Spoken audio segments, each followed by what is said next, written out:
ఇప్పుడే eagle movie అయితే చూసేసి రావడం జరిగింది. మొత్తానికి సంక్రాంతి రిలీజ్ కావాల్సింది ఈ రోజు అయింది.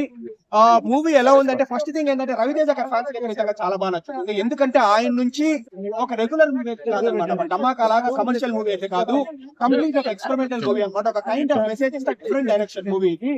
సరే రవితేజ గారి ఫ్యాన్స్ పక్కన పెట్టేస్తే జనరల్ ఆడియన్స్, ఇప్పుడు నేను కూడా జనరల్ ఆడియన్. నాకు మూవీ ఎలా ఉంది అంటే, నాకు వచ్చే ఫ్రాంక్ గా చెప్తాను, జెన్యూన్ గా. ఫస్ట్ హాఫ్ ఏంటంటే మనకు కొంచెం నాన్-లీనియర్ స్క్రీన్ ప్లే ఉంటుంది అనమాట, కొంచెం అన్నెసెసరీ ఎలివేషన్స్ ఉంటుంది. అండ్ పాస్ట్ ప్రెసెంట్ ఫ్యూచర్ లేకపోతే దానికి ముందు పాస్ట్ మనకు అర్థం కాకుండా అక్కడ అట్లా ఉంటుంది. కొన్ని సీన్స్ అయితే బాగానే ఉంది. ఫస్ట్ హాఫ్ నాకు యావరేజ్ అనిపించింది, బట్ సెకండ్ హాఫ్ అయితే బెటర్ గా ఉంది. క్లైమాక్స్ అయితే లాస్ట్ 20 minutes చాలా బాగుంది. ఇప్పుడు మనకు ఆ క్లైమాక్స్ లాస్ట్ 20 minutes కోసమైనా మూవీకి రావచ్చు.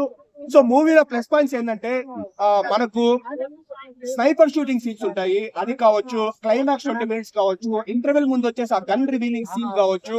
సో ఇలాంటి 3-4 సీన్స్ వచ్చేసి మనకు అక్కడక్కడ సీక్వెన్సెస్ కావచ్చు, ఫైటింగ్ సీక్వెన్సెస్ కావచ్చు, అక్కడక్కడ బానే ఉంటుంది మనకు. అండ్ మంచి మెసేజ్ ఇచ్చినారనమాట. సీరియస్లీ ఇప్పుడు ఏంటంటే, ఆయుధంతో విధ్వంసం చేసేవాడిని రాక్షసుడు అంటారు, కానీ ఆయుధంతో విధ్వంసం ఆపేవాడిని దేవుడు అంటాడు. ఈ దేవుడు వచ్చేసి మంచోడు కాదు, మొండోడు. ఈ డైలాగ్ అంటే చెప్పేసి అనమాట, ఆయుధాలు కాకుండా చూస్తూ ఉంటాడు అని. సో పాజిటివ్ పాయింట్స్ ఏంటంటే,